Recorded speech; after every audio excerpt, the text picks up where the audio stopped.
and join us. Come on, Leah. Okay, everyone. Sorry about that. We had some yard maintenance going on, so I decided to pause it. So welcome back from the commercial. Yes. That was exciting. We are going to get this going again. Let's see. Was that on that before? No, it was on the first That there first we one, go. right? Yeah. Okay, Yeah, so there we hopefully go. you all are hearing that, and anyway, if not, then welcome back again. The yard maintenance is gone, so we're going to get back at this. Yes. So we had some great conversation in between there, We and I think did. that was a lot of God wink moments. Yes. I love my God wink moments. Yes. Praise Him all be.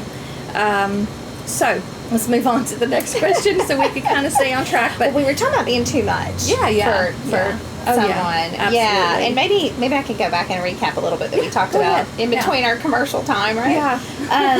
So yes, I definitely was. I was too much for everybody around me. I really was too much, and I didn't know it. But what I was doing was, I had this huge emotional need that I felt like I needed someone to fix. Yeah. You know, and as my friend, I would even vent to you at times, or I would be frustrated about something that was not a big deal at all, and I would make it a big deal, even though it wasn't. And that was really displaying my emotional needs. You were. Yeah. I finally realized that the only one that can actually meet my emotional needs and all my needs is God. He's the only one that can meet those needs in me. Yeah. And so I was telling you a story in between the break. So I am not seeing any men right now. I am purposefully not dating. I'm purposefully keeping this time aside for just me and the Lord. And so Saturday night, I was hurting a little bit, and I was tired. I was exhausted. I was just wanted to be held. And come on, Leo. I don't know what he's doing. I just wanted to be held on Saturday. And I knew that, from past experiences, I knew that if I called somebody and said, hey, you want to spend a little time together, I knew the next morning I would not only feel empty. You'd live with regret. I would live with regret. I would also feel a deficit and shame. Yeah. Exactly. Yeah. That it would create more of a problem, more of an issue in my heart and in my growth up till this point than I wanted to do. So I knew it wasn't worth it. So I laid there in my bed and I just said, God, I'm hurting and you're my creator. You know better than I do how I feel right now. And you know what I need. And you know I really feel like I need some strong arms around me right now to hold me. So I just, in my tears and in my pain, I just cried and I said, God, will you just hold me? Will you just hold me and will you just meet this need? And Barbara, he did. He does. He's so faithful. You know, in you saying all that, I had an epiphany that, I miss that in my marriage. I don't have it. There's not a lot of holding, and I've removed that need out of my life, out of survival. And you saying that was God speaking to me through you to remind me that you don't need him to hold you. I am here to hold you. That's right. And oh my gosh, that was just such an epiphany moment for me. And again, like I was talking about, those God winks. Yes. I love it when God Absolutely. speaks to me in a way that I just am like in awe. Yes. Of the conversation that is happening. I love it. I love it. And what God's doing. Yeah. Because, he's a mover and a shaker, isn't he? He is the original mover and shaker, right? Because honestly, we do not have the capacity to meet another human being's needs. Their emotional Not all of needs. them. Only God can truly meet our needs. Yeah. We can support each other. And God gives us those God winks in between, each of... Fills us in ways. Yes, He does. But the real deep needs that we have, if I would have called somebody to come and hold me, if I would have said, hey, I need you to come do this, it would just have been for that moment. Right. And then I would have been empty after that. Yeah. Because I can't put my emotional health and my emotional stability onto another person. Yeah. And you'd be right back where you have been trying to get yourself out of. Absolutely. Yeah. And it would be so much worse. Yeah. Yes, girl, this has been such a journey of fighting. It has been an health. interesting journey to watch you go through it. And I have had to rely on God to, do I need to reach out to her right now? Do I, because I could feel the moments when you were like, you need to be here for me right now. Yes. And then the moments when you're open to me actually having a conversation with you. Yes. There's, you've been... Oh my goodness, absolutely. Absolutely up and down. And I just have to say, hey, God, where do I need to be in this for her? What do I need to be in this for her? And, I just have to lead by, I guess, move by his lead. Yes. Is what I'm trying to say. I have to be open to what he's trying to tell me. And I'm not always the bestest friend and bestest person, but I try. You have been wonderful, and I want to tell you, I appreciate your discernment during these times, and I appreciate you not taking the times that I needed space, and I really didn't even know how to verbalize it. Yeah. But I appreciate you being sensitive to those and not taking those personally. Because I love you. I mean, you are like one of my dearest friends, and I absolutely love you, and I appreciate your heart so much. I appreciate your empathy, and I appreciate you, even at times maybe you felt like you were bugging me. I appreciate you doing that, because there were times I needed that too. You needed to be bugged. Yes, there are times I need to be bugged for sure. I did, because we can go into a little cave, and we can just, I feel like it can overtake us at times. Oh yeah, absolutely.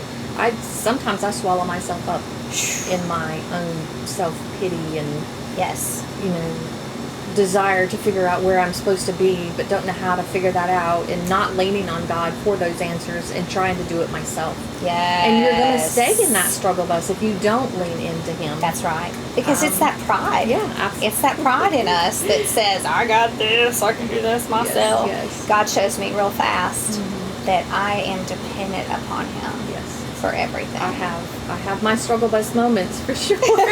Girl, me too. Me too. I have way too many Me sometimes. too. Sometimes I irritate my own self. Oh gosh, me too. Yeah, when you talk about being too much, I felt like I was too much for everyone around me. You had your Even moments. for me. You definitely had your moments. But I have too. Like, Yes. I'm sure there are times Yes. my husband's looking at me like, you're being awful dramatic. And he has told me, you're being dramatic.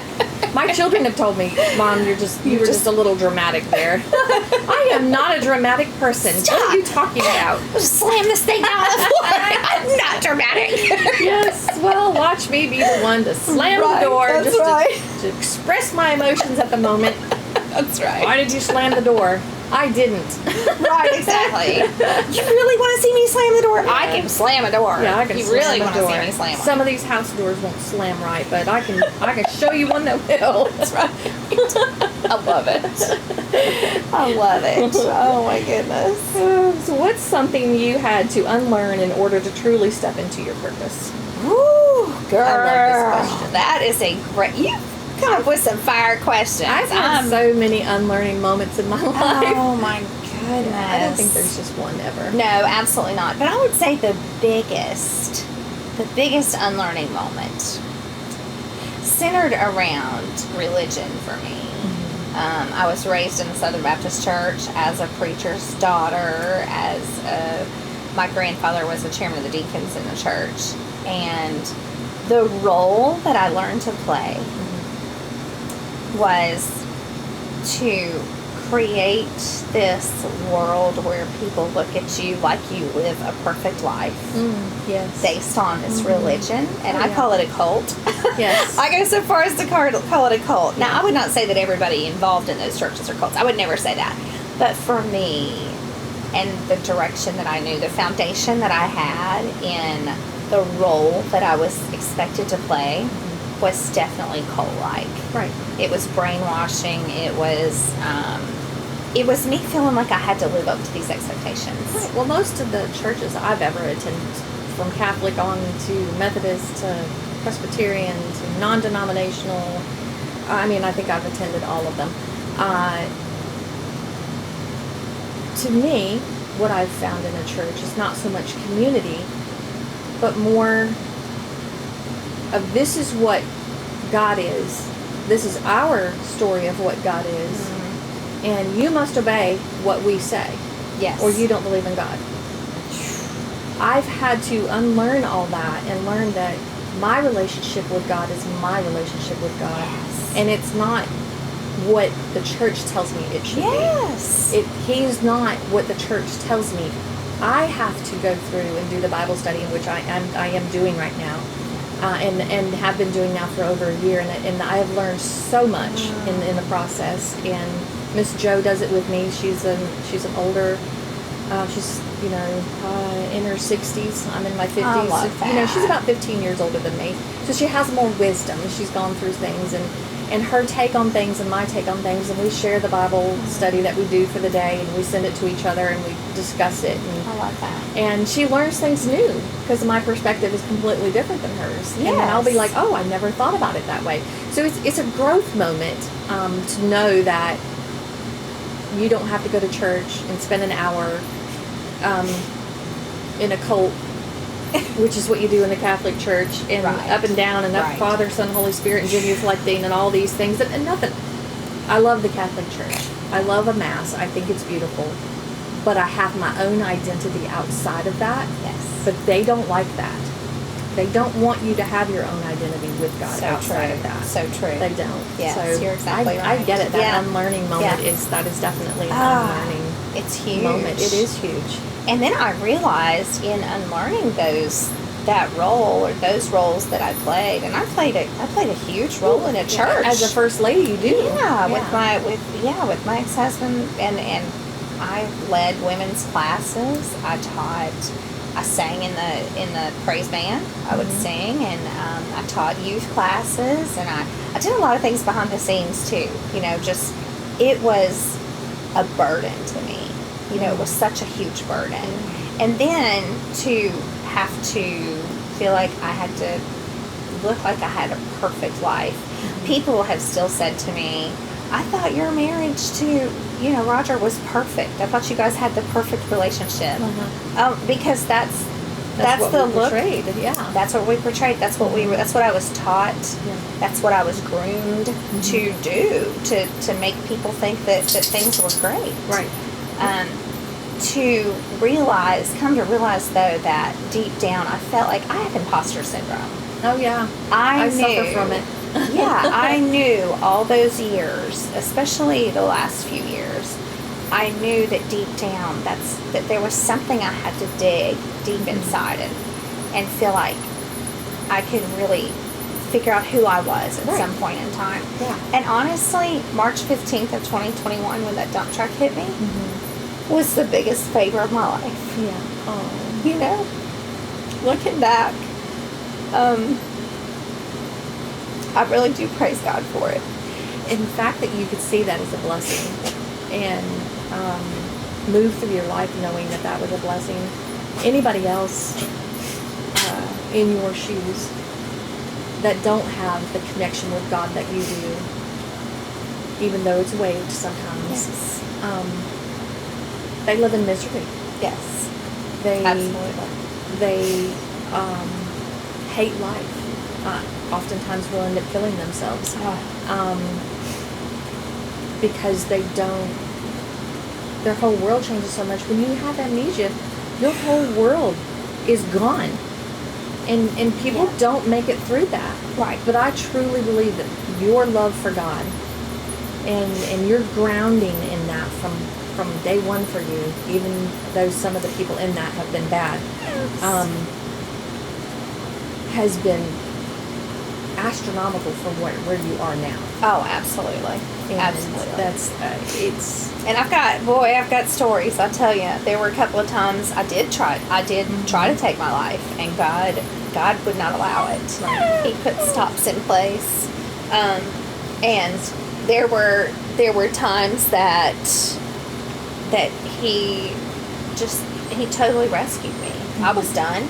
I didn't want to continue to live in the mental anguish and the mental pain. But his love for me was so great. It is. His love for me was amazing so great. when he stops us still in those moments.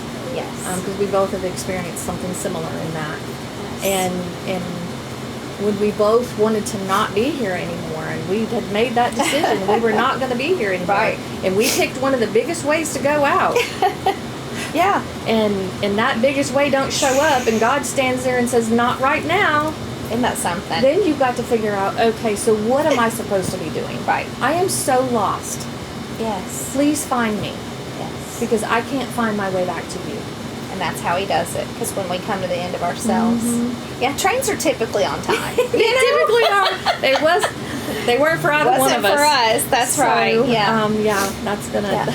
The trains are typically on time. But God has been so good. He really has. So I really just so that defining moment was coming to the end of my power to change my life. Yep. And really, really realize that in Psalm chapter 46, where it talks about be still and know that I'm God. If the mountains move and they fall into the sea, God is not moved. He has not changed. He is all around us. Yes. And that all I have to do, it's really simple, is submit myself to Him and to just be still before Him. Yes. And I tell you, Barbara, that has been the most pivotal moment in my life. It's just really coming to the end of myself and realizing, okay, I belong to Him. Yes. He knows. He's got a plan. He's put this plan and purpose for me. And now I can freely walk in it. Yes. Yes. I can freely say, okay, God, But girl, it wasn't without a lot of bumps and bruises and knocking my head up against the wall. He doesn't promise it's going to be easy. Exactly. He does not promise we're here to have an easy life. No. And shouting matches with him. Listen, I cussed him out. I mean, I did. I shook my fist at God. I was have tried so not to angry. ask why, but there are times I have. Oh, girl, I have. I have. Job. I mean, even Job. I've been reading through Job lately, and it's beautiful. I don't think I'd ever really read it. If I had, I just didn't remember. That was part that I lost. But it's all of the why God has shown me in Romans 8:28. It's for our good and His glory. All of it. He works all things together for the good of those who love Him and are called according to His purpose. Yeah. Absolutely. So I just was looking to make sure it was still make sure we're still going. I know, right? I don't know We've what had she so many wanted, but I think she's good. I know, exactly. Exactly. So how has your relationship with your body, mind, and spirit evolved over the years? Oh my goodness. Whew. Well, boy, that's a deep question. I like it. These are some great questions. So my relationship with my body, oh gosh, it's been a love-hate for me. Girl, I realized in this transformation that God has been doing in me that I always hated my body. And it was even more of a hate because the outside world would say, oh, you're so beautiful. And I would look in the mirror and I couldn't see it. Don't see it. I could not see it. And that really came from the abuse as a young child, the shame, the role playing, all those different things. I realized that fed into a lie that I was not valuable, right? That I was not beautiful. And even then, the outside world, people in this world telling me that I'm beautiful, I don't want to be beautiful in that way. I really want to be beautiful before God. Yeah. I want my spirit to be beautiful. Exactly. So, coming to a place where I realized that my mind and my soul and my body, that I needed that balance of beauty all the way around. There's a scripture passage that I actually quote a lot. Out of the abundance of the heart, the mouth speaks. And I would say that in my mind and to myself when I would hear people say nasty things outside, and then I would start saying it in individual conversations, and then God started pointing it back at me. And he started saying, when I would get upset about something, or possibly, have a thought about somebody that was potentially judgmental, or maybe it was all the way judgmental, right? We all do judgmental things. Yeah, exactly. It's human nature. Maybe I just kept it to myself. Maybe I didn't say it out loud. That still small voice of God inside of me would say, out of the abundance of the heart, the mouth speaks, Angela. That's you too. I can't just say that applies to everybody else. That applies to me. Yeah. So whatever's coming out of here, I need to ask the Lord to make sure that my heart is right. Make it right. So during this time, it's been like, April 1st, I started a new journey. I decided that I needed to start 30 days of healthy habits in April. And so I wrote down 5 habits that I needed to change, 5 things I needed to change. And one of those things in the process has been God showing me that my heart was not pure before Him. My heart and mind were not pure before Him. Because I was still looking for my value in little pieces outside of Him in this world. And I'm not going to find that. That is empty every time. Right. So the way that my relationship with myself, with all 3 of those aspects of me, has changed is really just submitting those to God and saying, God, I need you to show me, search me and know me. Right. Search my heart and know me. Show me where there be any wicked way in me, and cleanse me from all unrighteousness. Right. And really just coming to a place of submitting that.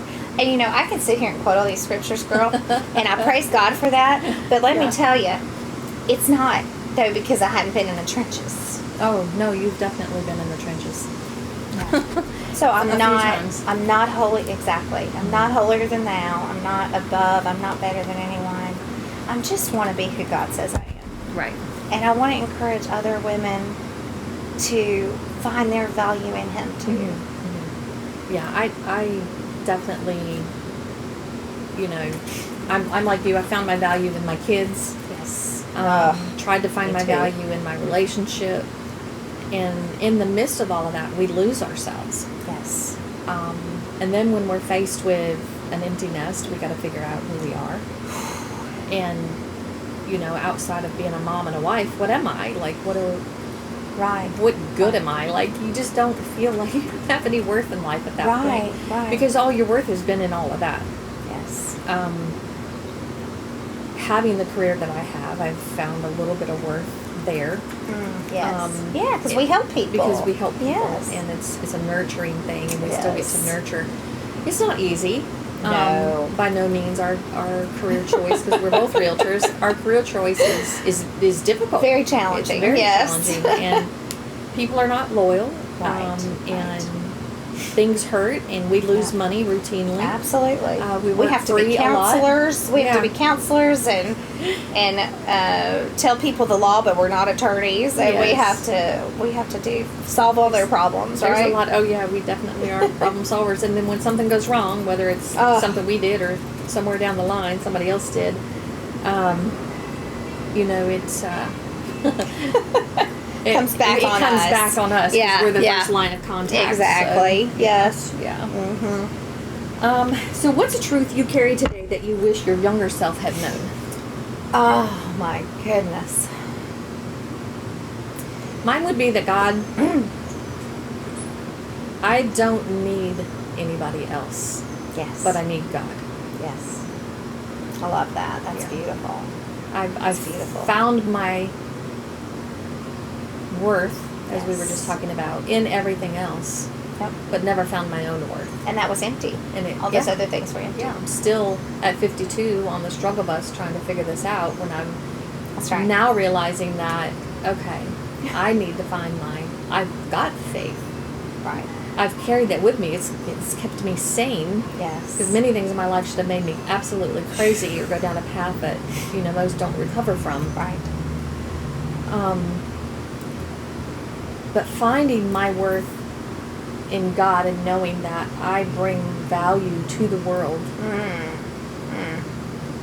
because of who I am and because of what I've become in my life and the journeys and the coasters that I've had to ride to get here that I can preach and tell to people just like you. Exactly. Exactly. Which is why I want to have multiple conversations with you because you've got so much to share. And bits and pieces of me will come out in all of this sharing. I love that. Absolutely. So I didn't let you answer the question. No. Thank you, and I appreciate your viewpoint on it too. And my answer is very similar to yours. I wish that I would have learned to truly be still before God. Yes. Back when I was younger, I was always so busy. And yes, my children. I found value in being a mom. I remember holding my first child, my first baby, thinking, this is someone that I will love and she will love me for the rest of my life. Finally, I have my own person. Right. And I just felt like all that fulfillment was going to come through her. Oh, my goodness. Misplaced. Oh, so misplaced. Yeah. And then there's even repercussions from that misplacement of that. For you and for them. For both of us, exactly. Yeah. And it's tough to navigate the healing from that. Yes. And not knowing what we were doing. No. We didn't there's have no a clue. guidebook. There is no guidebook. No. And then that's something you'll hear a lot throughout all these things is that there's no guidebook. No. Other than God's word, really. But we don't, but it's not, it's written differently. It's written differently. Oh, yeah. It's but definitely girl, written differently. Had I have learned, if I could tell my younger self, Angela, be still and know that He is God. Be still before Him, and He will show you. It's that Mary and Martha aspect, of just, I got to be busy, I got to do this. And I distracted myself. I was so distracted. I had 4 babies in less than 5 years. Woo.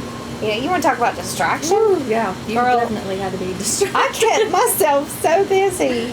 And then while I was a young mom, I homeschooled my kids part of the time. I babysat multitudes of other children. There were a couple of summers I had 15 kids at my house that I was taking care of. Wow. I was so distracted and exhausted. And I didn't have time to pay attention to what God really had for me. Yeah. So if I could go back, I would say to myself, sit down and wait upon God. Be still before Him and know who He is. Listen. Yeah. Listen. I always thought that was a weakness back in those days. I always thought that somebody that's still before God and spends a lot of time praying and stuff, they don't have their life together. They don't know what they're doing.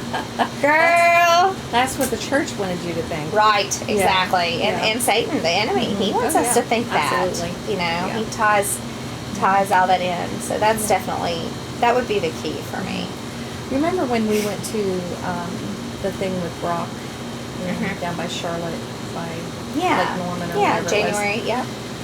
And that woman stood up and talked about how she has be still time with God every morning. And she has a special room. I don't know if you remember it. No, I don't. She has a special place in her house where she goes and there's no sound, no nothing. It's just her and God. And she gives herself and Him that time every morning. Love that. And I think Latricia brought her along. I do remember that now. Yeah. That was precious. Yeah, that was very precious. I loved hearing that. What a weirdo. Just what a weirdo. Like, she's so weird. What a weirdo. Why would you sit just be quiet in the corner of your room? Like, oh my gosh. Yeah. The things that would come to you if you allowed that to happen. Exactly. Yes. So what's a truth you carry today that you wish your younger self had known? That I am valuable. Yeah, because I found my value in being a mom. I found my value in serving other people and serving the church. Should I just repeat that question? You might have. But that's okay. That's okay. Yeah. That's all right. Yeah. I answered it a little bit differently. But yeah, that's a good one, though. It is a good one, though. Yeah. Yeah. We find our value in. Yeah, I found So my many other value in things. everything other than where my true value is Yeah. now. In the quiet moments when no one's watching, what do you pray or hope most for? That is a great question. I love that. My biggest prayer now this has changed. And it will change yes, from now. Exactly, it will. Mm-hmm. But my biggest prayer now is that no matter what happens in my life, no matter what circumstances happen, no matter what takes place around me or in my family, that God would be glorified in my life. Yes. That's really, and I don't want people to look at me and see me. I want them to look at me and see Him. Yes. And to just feel His energy exude from you. Oh, yes. Which I've had the moments where I've felt it really strong with you, and then I've had the moments when you've been on the struggle bus. Yes. Where you were struggling to connect with Him. Absolutely. And I think I see that in my children. Mm-hmm. I see it in people around me all the time, and we can guide them to what they need to do. Yes. But until you open your heart enough to actually want Him to be in there, it's going to be you're going to be on the struggle. That's right. You're not going to know, and you're going to have more pain and struggles in your life than you would if you had the peace of knowing God's got your back. Absolutely. He's not going to keep it to where you don't go through struggles, because struggles is what teaches us to rely more on Him. Yes.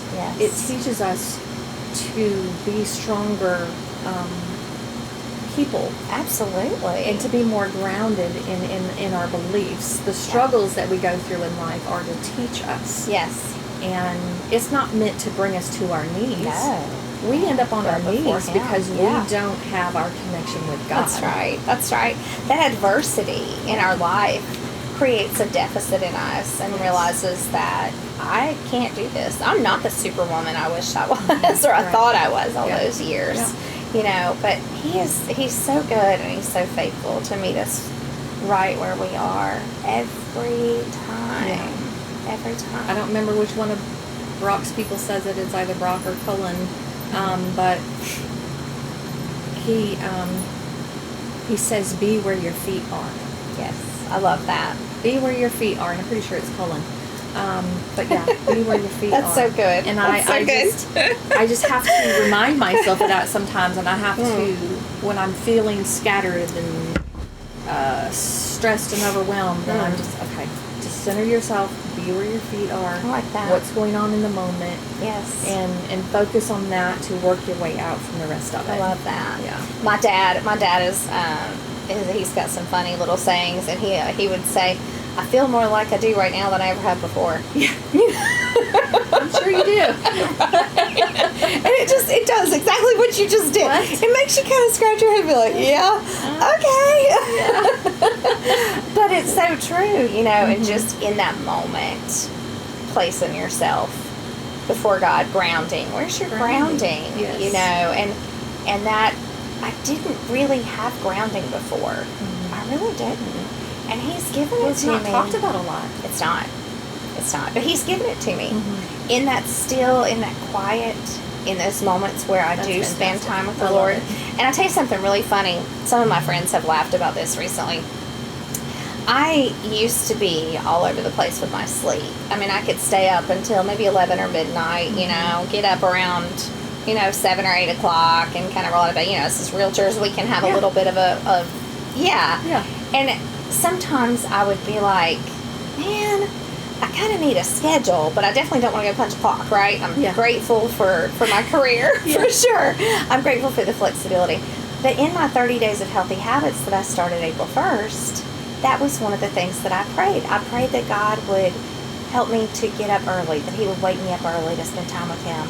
Girl, I can barely stay awake past 9:30 at night. Really? And I am wide awake at 5 a.m., no alarm needed. Really? Every morning. Oh, maybe I need to start every morning. I am on a struggle bus when it comes to that. Yeah. I've got my sleep all messed up. Isn't that something? I want to stay up all night and sleep all morning. See, I was there. I can't do that. I don't have time to do that. My Bible study gets done later in the day. And sometimes I end up skipping it because I get started so late, and then the world takes over, and then you feel behind, and you don't feel prepared. Yep. Now by 8 o'clock, I mean, I've gotten so much done. I've had a world of time to get all the things done I need to get done, and it's just I feel so much more productive. Sometimes I just struggle with that, though. Just for health reasons, I have a hard time just getting up. Absolutely. I'm dizzy, and stress will create a lot of those issues for me. Yes. Sometimes I have a hard time just getting out of bed because I wasn't able to sleep most of the night. Right. Just because my body hurts, I'm swollen, I'm up and down to the bathroom, or whatever, whatever the ailment may be at that time, which is always something, but sometimes sleep eludes me at night, and I hate it. But we'll definitely pray for that too. Yes, and who knows that? And I've continued to do the 30 days of healthy habits. They've turned into, now I'm at like 80 days of healthy habits. Fantastic. I think that's which is wonderful. We may challenge you all to do that. That's right. We may do it as a group. That's right. Start some gratitude moments. That's right. Exactly. In your quiet moments when no one's watching, what do you pray for and hope for the most? Did I just ask you that one again? That's okay. I need to stop this. To glorify God. No, you're good. I'm so interested in what she's talking about that I forget to scroll up so I don't ask the same question again. And then I start asking, and I'm going, wait a minute, I've said this already. This is going to be a roller coaster, guys. Sorry. That's all good. What's one petty thing you'll never apologize for, no matter how grown and healed you are?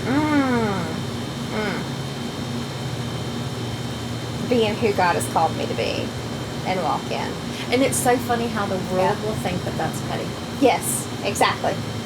They will think that that's petty. Yes, that's exactly and right. Why? They will. What is so wrong with being grounded in God? Well, the world sees everything wrong with that because they can't understand. They don't understand. Because their eyes are not open. And you know what? We're supposed to be weird to the world. We're supposed to be strange to the world. That's okay with me. We are, and I'll probably lose people off of here for That's okay. and I'm fine with that. That's okay. If you don't want to listen to it, that's you don't right. have to. This is my belief. It's her belief, and this is what we are grounded in. Yep. You can be grounded in whatever you want, and I'm not going to judge you for that. Exactly. It's kind of like on any of the social medias, like especially TikTok lives. I've heard creators say, if what I'm saying is not for you, keep scrolling. Keep scrolling. Just keep scrolling. So it's okay if you just keep scrolling. Yeah, if you decide to stop it right here and move on, we're fine with that too. That's right. Because I have repeated myself a few times. That's okay. That's okay. I didn't get all the answer, so God made me ask the question again. We had more to discuss on that one, more to cover. It's okay, girlfriend. It's all good. Hey, this is our learning process Absolutely. for me, and I'm getting this all tied down, and it's getting there. I'm getting there. You are doing amazing. I am so proud of you. You're being self-taught on how to do a podcast at 52. I think I'm killing it. I think you absolutely are. I'm loving it. If your life were a reality show, this would be. If your life was a reality show, when I was writing this question, I was laughing. What would the most dramatic episode be called, and what happened? Oh my gosh! Oh girl, I don't know if I can even. I don't even know if I can say that one on here yet. I don't know if I'm ready. Oh my gosh! Woo! I would say after the dump truck hit me. Mm-hmm. That would be the most entertaining and the that would make a great book title. Girl, the dump truck exactly. Yeah, I had somebody suggest that to me. Your whole world was like you've had to re-identify.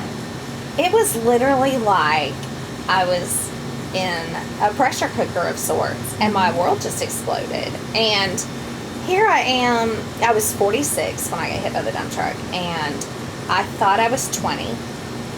I have this husband of... She did?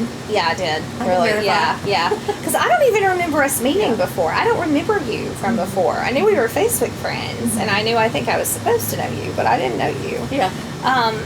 But this man that I had been with my ex-husband for... We've been together 31 years. Wow. And he's telling me he's my husband, and I don't even know him. I'm like, why are you touching me? Why are you kissing me? Why are you sleeping in my bed?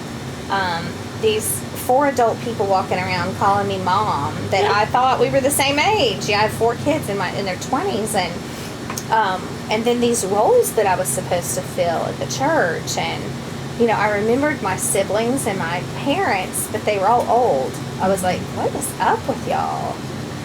So in here, there was a lot going on in here that I just couldn't grasp and I couldn't put my finger on. There were quite a few memories I had that I had never had before that were extremely traumatic. Some things that my grandfather had done to me when I was young, and we'll cover that on another day. But I am writing my book. I am working on that. My first one. There will be more, but just about my story. Yeah. So this most dramatic episode of this reality show, and then it would be just the spiral that I went through. I had lived a very sheltered and protected life. I had not been out on the streets. I all of a sudden started going and having myself a drink at a club, at a bar, and meeting some people that I should never have interacted with. But there again, I don't have any regrets, because I wouldn't be the person I am now. That's right. Sitting here and being able to help people moving forward. So, yeah, I went through some pretty tumultuous and up and down couple of relationships. I had a guy use me for a sugar mama for a little while that just ended up completely breaking my heart. And I don't know that I've been heartbroken very much in my life, other than just that really the stuff that I learned that my grandfather had done. Yeah. Well, you had to go through that journey. I did. You had to go through that journey to Every know bit that of it. part. Every And bit in of it. order to be where you are now and to be as grounded as you are now, you had to learn those things. Yes. Yes. And unfortunately, some of us learn it young. My 25-year-old daughter, she went through the sugar daddy thing, and not that she was the sugar mama. He was the one using her. Oh, yeah, me too, yeah. He was using me too. Yeah, exactly. And it broke her heart. Right, right. He broke her heart. Yeah. It was so toxic. Yes. Oh, my goodness. And to realize that somebody can be that evil. To this guy, he used me for a total of about 2.5 years, but he was my physical therapist after my accident. So in the medical profession, he saw the vulnerability and took advantage of it. He sure did. He sure did. And he would accuse me of lying to him. He would accuse me of, and I did lie to him, but he would accuse me of things that he was doing. And still to this day, I'm sure would never admit to those things. No. But so that part of that story, and I won't name him, but my nickname for him was Baby G. And I'm sure there will be a chapter called Baby G. Probably. But I would imagine so. Yeah. But the enemy thought he had me. The enemy used him to really, truly put the nail in the coffin of my marriage. But at the same time, I was not cognizant of everything going on. I do take responsibility, for everything I did for my part, but I really, truly did not know everything that was going on. Right. Yeah. I mean, how could you? Exactly. I mean, and my doctor actually, he said, like, the give a fuck part of my brain didn't work. Yeah. So I had brain scans done. I had damage on my frontal lobe, my temporal lobes, and my fight or flight, my amygdala was on fire. Well, I mean, you were hit by a dump truck. Yes. Yeah. He was going 55. Yeah, he was going 55 and rear-ended me when I was sitting still. All the people that witnessed it, the emergency people, could not believe that my stepmom and I lived through that. That's crazy. So I'm thankful, to be here. I'm thankful I made it through Baby G too. I mean, it's like, the enemy just brought all these hurdles my way, all these different hurdles, set all these traps for me, and a lot of them I just played right into it. I just didn't know any better at the time. And we all do. Exactly. We all do until we know better. Yes.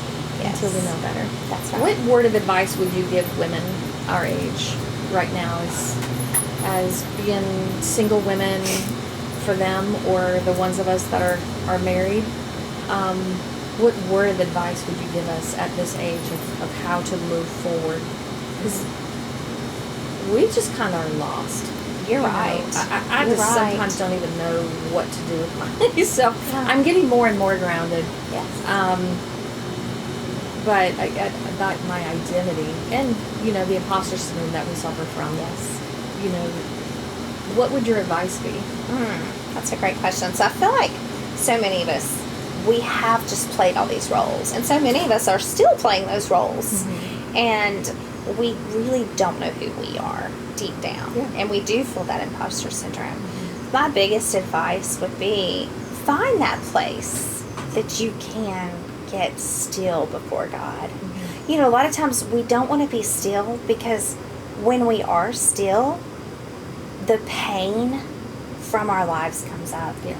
You know, and it's really like smoke and mirrors. Mm-hmm. You know, if you walk into a house of mirrors at a carnival or something, you know, mm-hmm. and if there's smoke in there, it seems so much bigger. There might just be one little place where there's smoke, but all these mirrors make it seems like it's so much bigger, right? Mm-hmm. Yeah. So we look at the pain that we have as so great, so we avoid it. Mm-hmm. Oh, yeah. So we distract ourselves with busyness. We distract ourselves with taking care of others. We distract mm-hmm. ourselves with friendships, going out with all these people and doing all these things. We involve ourselves in all these different arenas so that when we can't be still and we can't focus on what's really going on in here. Mm-hmm. But it really is simple. It's really simple. Stop running from it. Stop running. Sit down. Face yourself. Look in the mirror. Do that mirror work. And ask God. Not just ask yourself, because I don't have the answers. Mm-hmm. I'm going to probably just turn right back around and do all the things that I was doing before, right. because I thought those were the answers. Mm-hmm. But the distractions are not the answers. Sit before God. Ask Him to show you. And you know, He's so gracious. He'll show us one thing at a time because He knows we can only handle a little bit. Mm-hmm. He knows that we're weak. Yes. You know, but for us to be able to be honest with ourselves and really say to ourselves, hey, you know, yeah, you're strong. And I know I'm strong. No, you're strong. All of us women, we've got strength. Mm-hmm. But where's our foundation? You know, are we building all these distractions? So yeah, my best advice would be to sit still. Be still with yourself. Be still before God. Ask God to show you. Mm-hmm. You know, when I started asking God to show me, and He really started showing me, He does, because in Matthew 7:7 it says, ask and it will be given to you, seek and you'll find, and knock and the door will be open. Mm-hmm. He promises that. That's a promise in His Word. Right. That when we seek Him, He's gonna reveal Himself to us. Mm-hmm. And He's healed those parts of me that I thought were so scary. Yeah. To visit. Uh-huh. The parts that the smoke in the mirrors, and that the enemy said, oh, you don't want to go there because that's too scary to deal with. Well, guess what? It was I'm in still there avoiding her anyway. sometimes. Yeah, Not yeah. you, but me. Yeah, no, I get it. I Yeah. get it. Well, guess what? Those parts are in there anyways, and they affect everything that I do every day of my life. Yeah. They affect every decision, whether I decide to be in denial over them or whether I decide to deal with them. Right. But when I deal with them and I place them before God, I write them down on paper and I say, God, what do I do with this? He takes it. Yeah. And He heals it and He cleanses it and He really does give us a new heart. Mm-hmm. I'll give you a little secret too. This is something that God showed me recently in all this process is, you know how scattered our brains are? Right. And we are like squirrels these days, right? And thanks to social media. And I think in these phones that we have that are so fast, that we're just all over the place. If you take an actual pen or pencil and a piece of paper, and you put that pen or pencil to paper, not typing. You can do it typing too. It's a little bit effective, but it's more effective this way. You actually write, guess what? You cannot think of anything else but what you're writing. If you think of something else if you try to think of something else, your writing is going to be off. You're right. You're going to go off. So it's a grounding practice. Mm-hmm. You know, it's a practice in grounding ourselves. And now, if anybody else out there can do that, let me know. I'll give you the prize. Okay. But I can't. But yeah, I'll have to go back and go. Right. Wait a second. Yeah, exactly. Yeah. But I believe God created us that way for a purpose. Mm-hmm. And also, if you read out loud, the same thing happens. If you read out loud and you're reading the words that you're reading out loud, you can't squirrel in your mind. Mm-mm. Because your mind has to stay focused on what you're either writing or what you're reading out loud. Right. Well, I've noticed that too in also in text messages. Yes. If I have a conversation going on here and they're talking about a red door, and I'm trying to send a message to somebody about buying some kind of groceries, I'll say, "Can you buy a red door?" Every time. And I they're get like, it. Wait, what? No. Why do you need me to buy a red door? Two conversations going on here because our brains are not meant to be. We're really like not. that. We're really not. And really that comes from a foundation of being still before the Lord. And He reveals these things to us. And He reveals these secrets to us. So those are a couple of things that God is, a couple of tricks that God's been teaching me lately. So I want you to come back. And I obviously want you and Angel J to. I would love that. We'll have a great time and talk about single life at this age. Yes, and the perspective, because you're both big personalities, and you're living different spectrums of life. Yeah, and I just think hearing it from the both of you, I would just wonder how similar these things are going to be, or how far different they're going to be. I just think it's going to be a fascinating conversation. I'm looking forward to it. Yeah. Is there anything that you think you would want to come back and talk about in particular? Oh, man. So many things. There are so many things. I mean, from being a mom, I'm actually, I know you're already a grandmother, and Angel Jay's already a grandmother. I'm getting ready to be a grandmother for the first time. It's so exciting. And I'm so excited. Yeah, so just that, even that aspect of watching my daughter become a mom.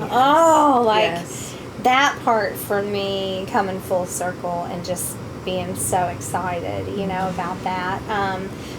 Gracious. I mean, there was even a time where, just talking about having babies and, birth stories and all that kind of thing. I loved helping women during that time of their lives, like with my daughter, I've been able to walk through this with her. And that's helped my memory as well. That's fantastic. It really is. Thank you. It was about a year and a half after my accident that I actually remembered giving birth to my children. I could not remember. And I was swimming in the ocean in Jamaica in September of 22. And I all of a sudden remembered giving. I had them in water. I had 3 of them in water. Nice. That was a cool experience. But I actually remember giving birth to them. And that was a gift I know God gave me. How beautiful. It was a gift, and there's been every occasion that I've been swimming in the ocean or gone to the beach, God has healed me. So He's healed me through the ocean, through being at the beach. Oh, water and me. Yes. There's just something so healing and so soothing about water. There really is. For me. It is my goal to end my life living by water somewhere. Me too. You and me both, girl. It might be the beach. It might be a lake. It may just be a pretty pond in my backyard. I don't know. Right. But I want some water. Right. I love it. I love it. Yeah. And I love the correlation between that and baptism. How baptism is that symbol. Drawn to that because I'm feeling drawn to God right now. Me too. In a very strong way. I always have, but I've run from Him many times in my life as well. That don't want to hear. Yeah. Well, what He's trying to tell me. Boy, isn't that the truth? Our flesh does not. Our flesh does not. I tell you, and if this has been a theme, and it's going to be with me because I owe my life to Him. Yes. So anything that I want to talk about, I tell you what, I would love, and I know I'm going to do this myself, whether we do it or not, at some point. But I would love to even get questions about God, about the Bible, challenging things, things that, and even diving deep into Bible study. Yeah. Even diving deep into, hey, let's look at this passage, even passages that are misunderstood. Like people say all the time, God won't give you more than you can bear. Well, there is a passage that does, it talks about that, but most people take it out of context. And He absolutely will allow more than we can bear. Look at Job. Yep. Look at what I went through. And the reason that He does is so that we rely on Him, so that our strength comes from Him, and I recognize I can't do it myself. Right. That's what it's supposed to do. Exactly. That's what right. it's supposed to do. Sometimes you struggle a long time before you figure that out, rather. And then, like I said in the beginning, other people won't figure that out, and they'll be miserable and or in their lives or. That's right. That's right. That kind of thing. That's right. Well, thank you so much for doing this. Oh my goodness! Thank you for having me. Appreciate it's always I'm glad we could make it happen. Happy I could come over here and do it. And thank you for coming here. And my car's at the shop getting a little bit of pretty feet on today. We will probably move around. I will, thank you for coming to my back porch. Yes. Her back porch is so comfy. We're going to have to do this one time when she gets her hot tub, and we'll just have a whole conversation. There we go. We'll just sit in the hot tub. That's right. I like glass of wine. Yes, I cannot wait. I'll be all red faced because alcohol makes me red. But. Yeah, there we go. But hey, we'll just say it's part of it. It's just part of it. Right. But thank you. Yeah, thank you for coming here. Thank you so much. And thank you for your patience. I appreciate with me. everything that you're willing to open and open up and share with everybody, because there's a lot to be learned from you. Thank you. You know what? It's not for me.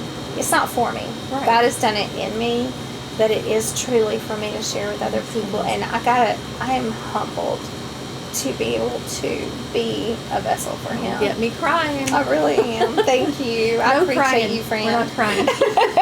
Thank you, guys, and we'll see you. This will be out in about 3 to 4 weeks. I can't remember what line I'm in at this point, but I will be having my son come on. He'll come in after her. He wants to talk about men's mental health and young adult mental health. He has painted a picture, and it's about anxiety and how the world comes at you so fast. So it's kind of like a blurry painting on a canvas, and he's selling that. Love that. He's going to donate all that money to the Jed Foundation, which helps young people to understand their emotions and how to deal with them. So he will be on next time. I cannot wait. And I have a bunch of questions for him and how to do that, and I'm going to make his I'm bringing his picture so we can also have that and maybe get it sold for a decent amount of money, and he can get that donated to the Jed Foundation. I cannot wait to hear I'm more excited. about that. I'm so happy he wants to do this, and I'm so proud of him for wanting to put a voice to it. Yes. Because That's beautiful. He's learning, but he has struggled.